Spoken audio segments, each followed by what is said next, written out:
Hey, it's me, Arlene. What do you do during your lunch break when you are working from home? This is what Chef G does during lunch break. You know, do something that will make you happy every day. You know, work from home is the best while the fairies are sleeping and Coco is amazed with daddy's voice, right, Coco? Or maybe scared, I don't know. It is actually a very, is it sad? I'm happy. It's raining because I don't have to water, or they don't have to water the grass. Wow, it's a blessed day. How about yours? Okay, make it a blessed one, okay? It's all up to you. Okay.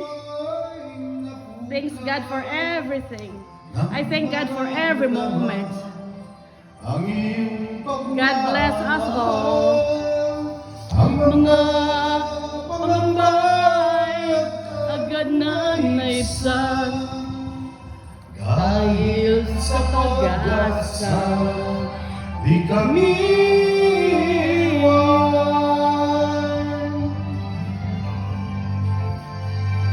Kami magwawagi kung iyong sasamahan, at sa aming laban ay laging tutulungan. Hindi magagapi ano man ang magdaan, pag-asa ay mararating, buhay walang hanggan. Aming dalangin naway pagtiisan mga pagkukulang at mga kamangmangan. Kami ay ibangon kapag nabubuhan, at huwag kayang sa iyo'y mapawalay. Kami magwawagi kung iyong sasamahan, at sa aming laban ay laging tutulungan. Hindi magagapi ano man ang magdaan, pag-asa ay mararating, buhay walang hanggan.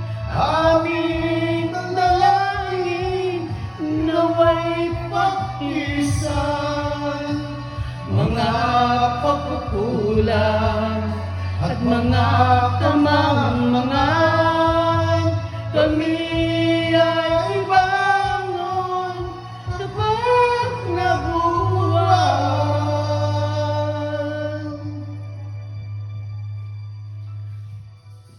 at huwag bayaan sa iyo'y mapawalay.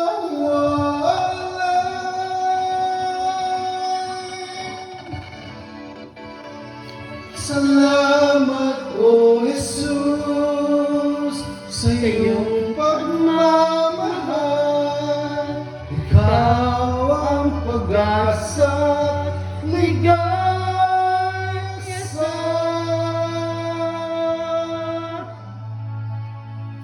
buhay. Thanks be to God. Siya lahat ang nagbibigay ng everything sa ating lahat. Salamat sa Diyos.